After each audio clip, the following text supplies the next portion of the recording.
The smell hit me first, a cloying, sickening combination of stale air, unwashed linen, and something vaguely metallic. I had only been gone 3 days, recovering from a relatively minor surgery, but when I opened the front door of my own home, the silence that met me wasn't the peace I craved. It was a profound, suffocating emptiness.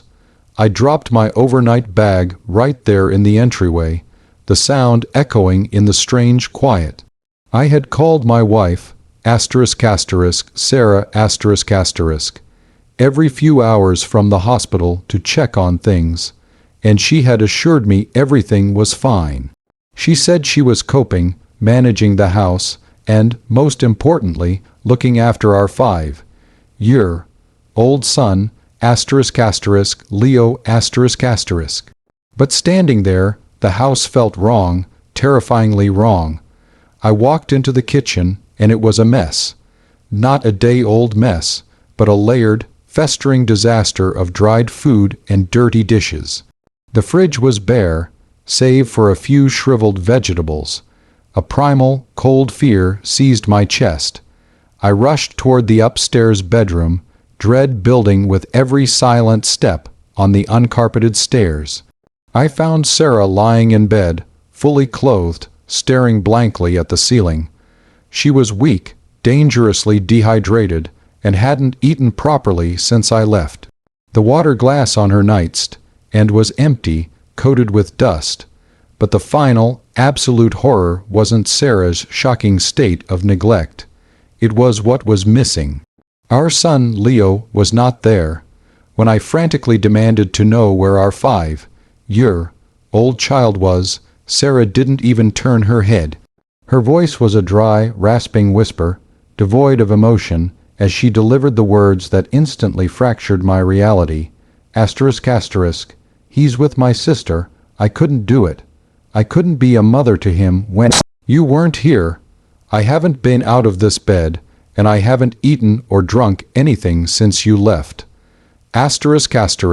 She had not only starved herself to the point of collapse, she had abandoned our child, leaving the house and herself to rot, waiting passively for my return.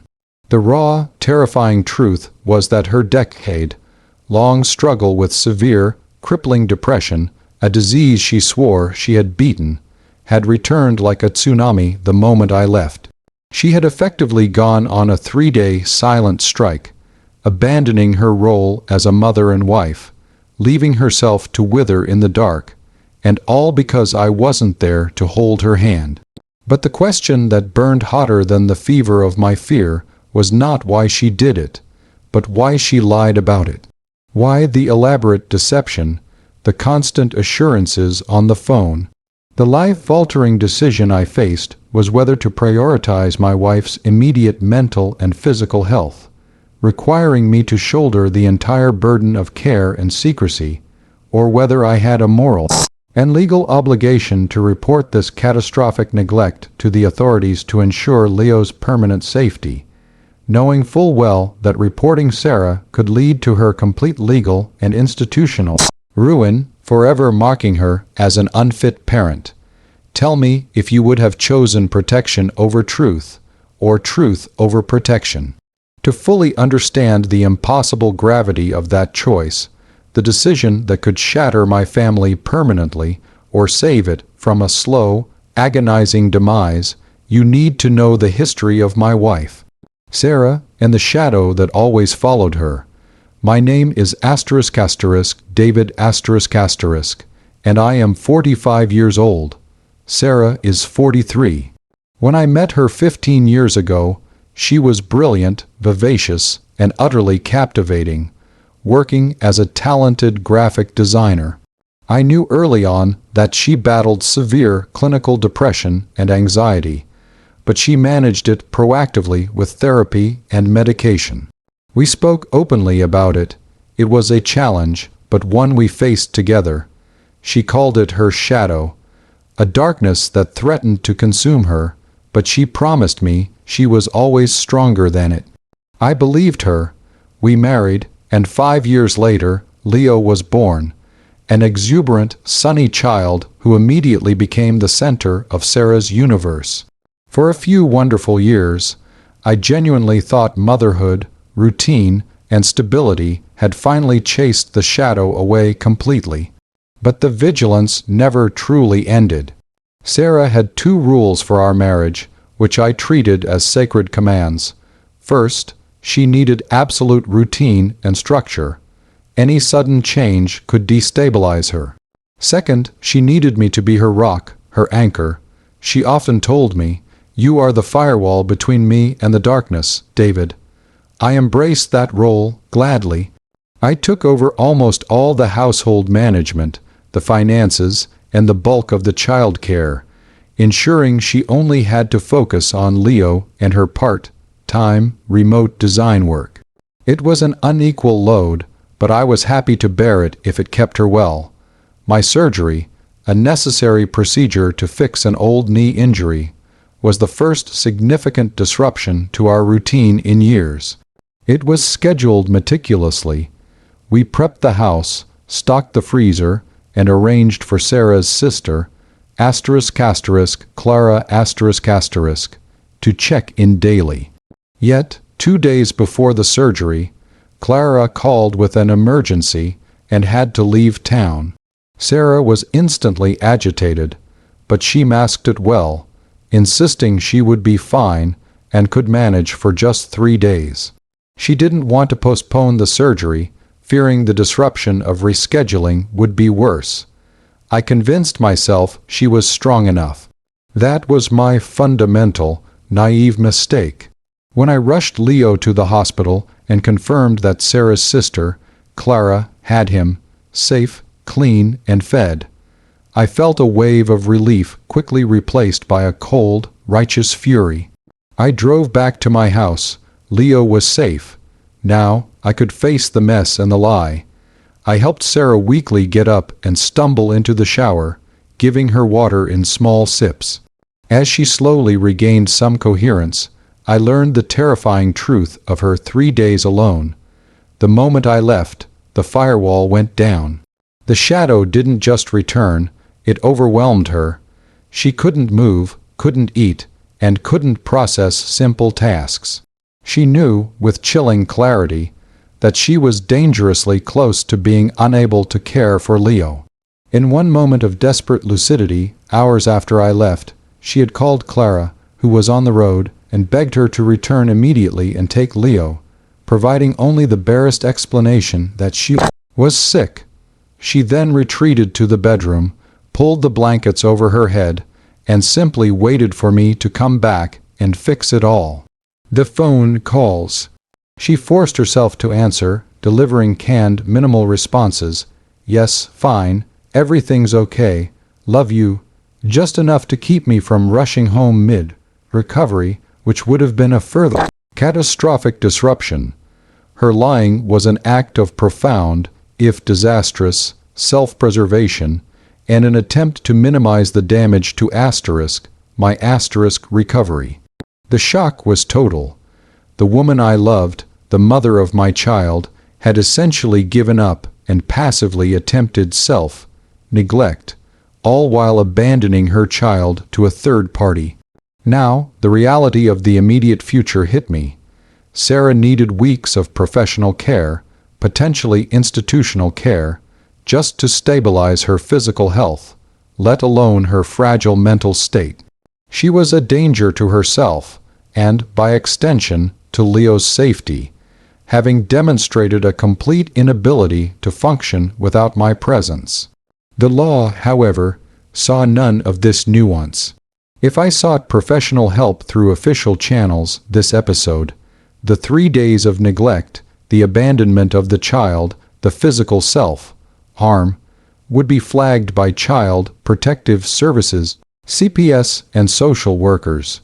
Sarah would be investigated, possibly institutionalized under mandatory reporting laws, and the record of child neglect would forever follow her, potentially costing her the chance to ever regain full custody of Leo.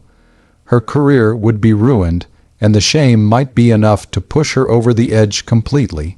My alternative was the containment option, secretly managing her recovery at home, relying solely on private doctors, therapists, and my own tireless round-the-clock care, keeping the crisis completely hidden from the legal system. This meant shouldering a superhuman burden while recovering from surgery myself, and carrying the terrifying secret of Sarah's profound instability, a secret that, if exposed, could destroy us all. But it would protect Sarah's future and keep our family unit intact, albeit one defined by fear and vigilance. So that's the situation I was in. I was recovering from surgery, facing a wife who had nearly died of self-neglect and who had abandoned our son, and I had to make an immediate, life-altering choice. Before I tell you what happened next, I want you to pause and comment below what you would have done in my shoes. Would you have prioritized the safety and legal protection of your child by making a mandatory report to CPS and seeking institutional help for your wife? Or would you have chosen the impossible task of containment and secrecy, attempting to heal your wife at home and protect her from the legal system? Seriously, let me know what choice you would have made right there. I chose containment. I chose secrecy and protection over the mandatory, destructive path of the legal system. The thought of Sarah being investigated, institutionalized against her will, and branded an unfit mother by the state was worse than the risk of carrying the burden myself. I made the choice that Elinor would have wanted, to protect the firewall, even if it meant becoming the only structure holding up the entire collapsing building. My first act was pure damage control. I didn't call the police or the social workers. I called my trusted friend, Dr. Ben, a private physician who specialized in internal medicine and had known about Sarah's struggles for years. I lied to him, saying Sarah had a sudden, severe bout of food poisoning and that I needed him to come check her vital signs and set up a hydration regimen for immediately, all discreetly at home. Ben, bless his heart, asked few questions, recognizing the panic in my voice. He stabilized her physical state and ordered a strict regime of fluids and gentle nutrition. While Ben worked, I made the second critical call to Clara. Clara was furious and terrified. She had taken Leo in, but she had no idea the extent of Sarah's collapse. I told Clara the carefully managed lie, that Sarah had a crippling, sudden infection that had left her incapacitated, and that she needed Clara to keep Leo for a few more weeks, until I was fully recovered and Sarah was stable. Clara agreed, demanding daily video calls with Leo. My son was safe, physically and emotionally unaware of the catastrophe at home. The next few weeks were the hardest of my life. My surgical knee throbbed constantly. I managed the house, cooked, cleaned the horrific mess Sarah had left, managed my job remotely, dealt with Leo over video calls, and, most crucially, became Sarah's 24/7 nurse and anchor. I had to monitor her every minute, ensuring she drank water, took her medication, and didn't slip back into the dark paralysis that had consumed her. She was weak, withdrawn, and often silent. I slept on the couch outside our bedroom door, my fear a constant, metallic taste in my mouth. After 2 weeks of relentless physical care, I brought in the second piece of the containment strategy, a highly specialized, private psychiatric team, sworn to total confidence. They diagnosed her with a severe, stress-induced depressive episode, triggered by the sudden, profound disruption of my absence. They understood that institutionalization was too risky. The trauma of the system itself could be the final blow. They set up an intensive, in-home therapy regime, adjusting her medication and using specialized techniques to slowly rebuild her emotional and mental firewall. I had to pay for this out of pocket tens of thousands of dollars I had tucked away for our retirement. It was a crippling financial sacrifice, but essential for her survival. The process of bringing Sarah back was agonizingly slow. The real turning point came a month later. One morning, she didn't just stare at the ceiling, she cried. Hysterically, openly, remorsefully. She confessed the depth of her shame, not just for the neglect of herself, but for the unforgivable abandonment of Leo. She told me the moment she realized she couldn't move, she saw the shadow telling her Leo would be better off without her, and that calling Clara was the last, desperate act of a mother fighting a demon she couldn't beat alone. Her confession, though painful, was a huge step toward recovery. After 6 weeks, I finally brought Leo home. The reunion was beautiful and heartbreaking. Leo, oblivious to the drama, ran straight to his mother, who knelt down, tears streaming, and hugged him tighter than she ever had before. Leo's innocence was the final, most powerful medicine. The aftermath was complex. Sarah took another year to fully recover, dedicating herself to therapy, medication management, and rebuilding her maternal confidence. She eventually resumed her part-time design work, sticking rigidly to the routine. We had to implement radical changes. My job became almost entirely remote, eliminating travel. We set up an emergency plan with 3 separate, trusted friends who had sworn total secrecy, so that if I ever had to leave again, a redundant firewall would be instantly operational. The 3 days of neglect remained our secret, a dark, terrifying scar on our marriage that we never spoke of outside the therapy room. We saved the family, but the burden of that secret and the knowledge of Sarah's vulnerability will always weigh on me. The house is no longer just a home. It's a fortress where I am the eternal, sleepless guard. I sacrificed my retirement savings and risked my own recovery, all to save the woman I loved and protect my son's life from the crushing weight of the system. I have no doubt that if I had called CPS, our life would be shattered, and Sarah would be lost forever. I chose love and protection over the cold mandate of the law, and I believe, to this day, I made the right, agonizing choice.